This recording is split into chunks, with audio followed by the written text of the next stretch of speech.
Hello दोस्तों, स्वागत है आप सभी का मेरे YouTube channel Ranjit DP official में।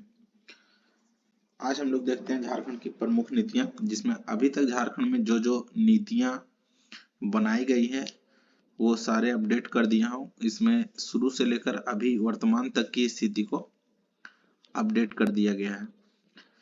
देखते हैं हम इस वीडियो में क्या कुछ इम्पोर्टेंट नीतियां हैं जो आपको JSSC CGL में काम आ सकती है। तो आइए हम देखते हैं।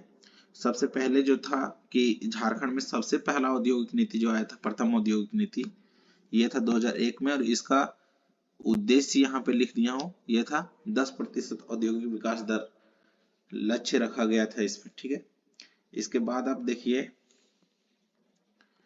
इसके अलावा है द्वितीय औद्योगिक नीति जो आई थी, वो आई थी 2012 में, और इसमें जो है वो वृहद, सूक्ष्म तथा लघु उद्योगों के बीच संबंध स्थापित करने पर बल दिया गया था।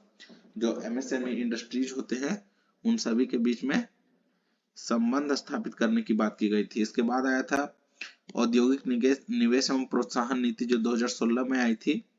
इसमें था कि अत्याधुनिक आधारभूत संरचना अर्थात जो इंफ्रास्ट्रक्चर होता है उसको खड़ा करना था। इसके अलावा नवाचार तकनीक को बढ़ावा देना था और रोजगार के अवसर विकसित करना, जिसमें क्या हो सके, इसके तहत उद्योगों की मंजूरी के लिए सिंगल विंडो सिस्टम, आप पढ़े होंगे सिंगल विंडो सिस्टम, कि एक ही खिड़की पे सारा काम हो जाए, एक ही जगह हम जाए, हमको अलग अलग जगह पे हर सेक्शन में जाके काम करवाना ना पड़े। तो वो था सिंगल विंडो सिस्टम, वो भी आया था इसी में। इसके अलावा था पुनर्स्थापना एवं पुनर्वास नीति 2008।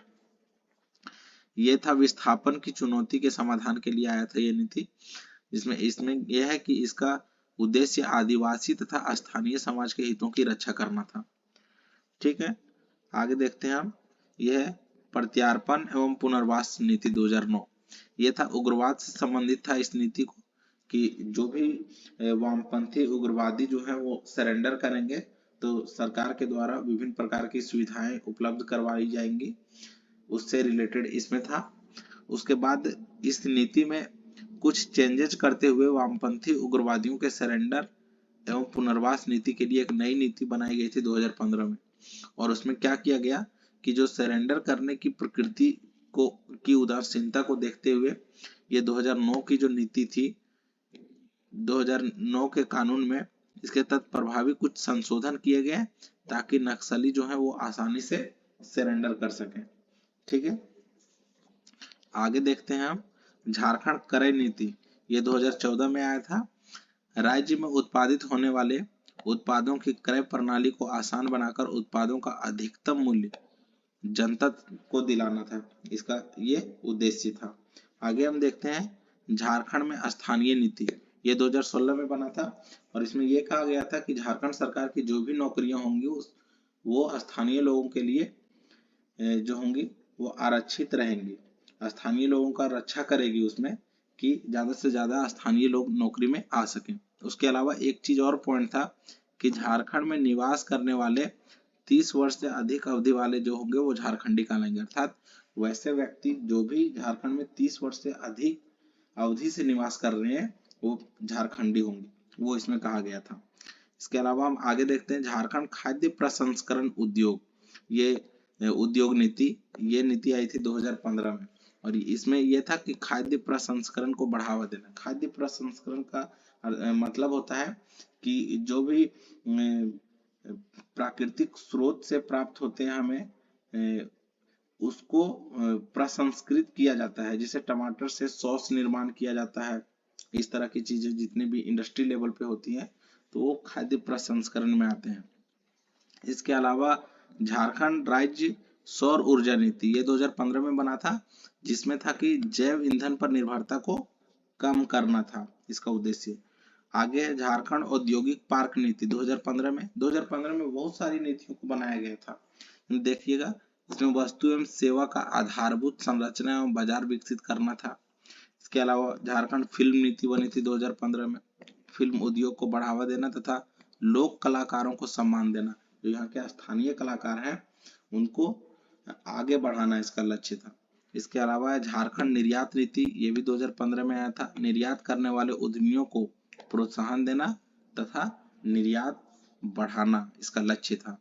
आगे है झारखंड स्टार्टअप नीति 2016, नई पीढ़ी को रोजगार परक बनाने तथा राज्य में निवेश बढ़ाने हेतु इस नीति को लाया गया था।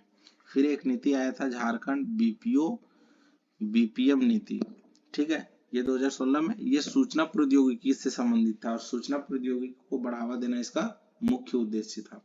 इसके अलावा एक है झारखंड मद्य निषेध नीति, ये 2016 में आया था और इस नीति के तहत जो झारखंड सरकार है वो 1 अगस्त 2017 से खुद ही शराब बेचने का निर्णय लिया कि अब जितने भी शराब की दुकानें होंगी वो हम खुद अपने अंडर से चलाएंगे और लाइसेंस जो भी चलाएंगे उसके लिए हम लाइसेंस प्रदान करेंगे। अभी आप देखते होंगे मार्केट में बहुत सारी दुकानें दिखती होंगी इस प्रकार की। इसके अलावा है सेवा का अधिकार अधिनियम, ये 2011 में आया था और इसमें था कि राज्य के नागरिकों को निश्चित समय अवधि के भीतर सरकारी सुविधा उपलब्ध करवाई जाएगी या मुहैया करवाई जाएगी, ये इसका लक्ष्य था। उसके बाद एक आया था सूक्ष्म लघु एवं मध्यम उद्योग, जो एमएसएमई होता है उसको प्रोत्साहन देने के लिए नीति, ये 2023 की नीति है, इंपॉर्टेंट है, करंट अफेयर्स से रिलेटेड है, ये देख लीजिएगा। राज्य में नई और मौजूदा जो भी नीतियां हैं एमएसएमई से रिलेटेड और वो जो इकाइयां हैं एमएसएमई से रिलेटेड के विकास को बढ़ावा देने के लिए इस नीति पे काम किया गया है। इसके अलावा हम देखते हैं झारखंड निर्यात नीति, ये भी 2023 की नीति है। झारखंड के विभिन्न जिलों में एक्सपोर्ट इंपोर्ट होता है, तो एक्सपोर्ट मतलब जो भी सामानें बाहर भेजी जाती है, तो एक्सपोर्ट पार्क का विकास करना तथा रांची में चरणबद्ध तरीके से विश्व व्यापार केंद्र सुविधा का निर्माण करना इसका उद्देश्य है। आगे हम देखते हैं झारखंड इलेक्ट्रिक व्हीकल नीति 2022 और ईवी को बढ़ावा देने के लिए अभी सेंट्रल गवर्नमेंट के साथ साथ जो भी स्टेट गवर्नमेंट है वो भी बहुत आगे आ रही है। तो ये देखिए कि नई इलेक्ट्रिक कार खरीदने पर सरकार 1.5 लाख रुपए तक का अनुदान मिलेगा, मतलब सरकार से मिलेगा, ठीक ना। वहीं इलेक्ट्रिक स्कूटी या 2 पहिया वाहन खरीदने पर 10,000, ऑटो खरीदने पर 30,000 और इलेक्ट्रिक बस खरीदने पर 20 लाख रुपए तक का अनुदान जो है वो सरकार के द्वारा दिया जाएगा। इसके आगे है झारखंड पर्यटन नीति, ये 2022 का था। इको टूरिज्म को बढ़ावा देना, जितने भी राज्य में इको टूरिज्म है उसको बढ़ावा देना ताकि ज्यादा से ज्यादा रेवेन्यू आ सके, ठीक है। आगे हम लोग देखते हैं झारखंड की नई खेल नीति, ये 2022 में आई थी और ये क्या लिखा हुआ है कि नई खेल नीति जो है वो 5 साल के लिए लागू होगी। नई खेल नीति में खिलाड़ियों को 6,000 तक की छात्रवृत्ति, पूर्व खिलाड़ियों को 10,000 रुपए तक का मासिक पेंशन, खेल प्रशिक्षकों को 10 लाख रुपए तक की समान राशि का प्रावधान किया गया। इसके अलावा एक इंपॉर्टेंट पॉइंट याद रखिएगा, खेल यूनिवर्सिटी जो है विश्वविद्यालय की स्थापना का प्रावधान भी नई खेल नीति 2022 में की गई है। आगे हम देखते हैं, आगे सौर ऊर्जा नीति 2022, एक और भी हम लोग पीछे सौर ऊर्जा नीति 2015 पढ़ चुके हैं। इसके बाद ये 2022 है। यह अगले 5 वर्षों में राज्य में समेकित रूप से 4,000 मेगावाट क्षमता के सौर ऊर्जा के अधिष्ठापन का लक्ष्य रखा गया है।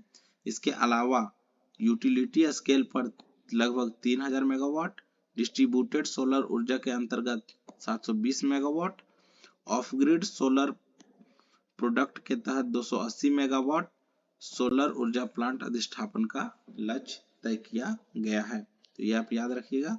इसके अलावा आगे देखते हैं Jharkhand industrial investment and promotional policy, ये 2021 की है, 1 अप्रैल 2021 से लागू हुआ। इसमें क्या है ना कि सरकार ने ईज ऑफ डूइंग बिजनेस की जगह पे ease in of start business पर फोकस किया है और इसके साथ ये ज्यादा जरूरी है, चान्हो में फार्मास्यूटिकल पार्क, देवघर के देवीपुर में प्लास्टिक पार्क, आदित्यपुर में इलेक्ट्रॉनिक मैन्युफैक्चरिंग क्लस्टर और धनबाद के गोपालगंज में लेदर निर्माण पार्क का निर्माण किया जा रहा है, ठीक है। इसके बाद हम लोग देखते हैं स्टार्टअप नीति 2023 है। ये झारखंड सरकार द्वारा दिसंबर 2023 में अधिसूचित किया गया है और इसका मुख्य उद्देश्य जो है वो कई उपाय करके झारखंड में स्टार्टअप कंपनियों के लिए एक अनुकूल पारिस्थितिकी तंत्र बनाना है। इसके आगे है झारखंड इथेनॉल उत्पादन प्रोत्साहन नीति 2022 की नीति है। झारखंड में किसानों की आय बढ़ाने और हरित ईंधन के क्षेत्र को विकसित करने हेतु झारखंड सरकार ने झारखंड इथेनॉल उत्पादन नीति 2022 को मंजूरी दी है और इस नीति के तहत इथेनॉल उद्योग में निवेश पर 25% तक की सब्सिडी दी जाएगी। और एक और याद रख लीजिएगा, झारखंड राज्य जल नीति ये 2011 में आई थी। ठीक है दोस्तों, इसके बाद और भी सारी चीजों पे हम धीरे धीरे वीडियोज ला रहे हैं। एक बार आप जरूर देख लीजिएगा।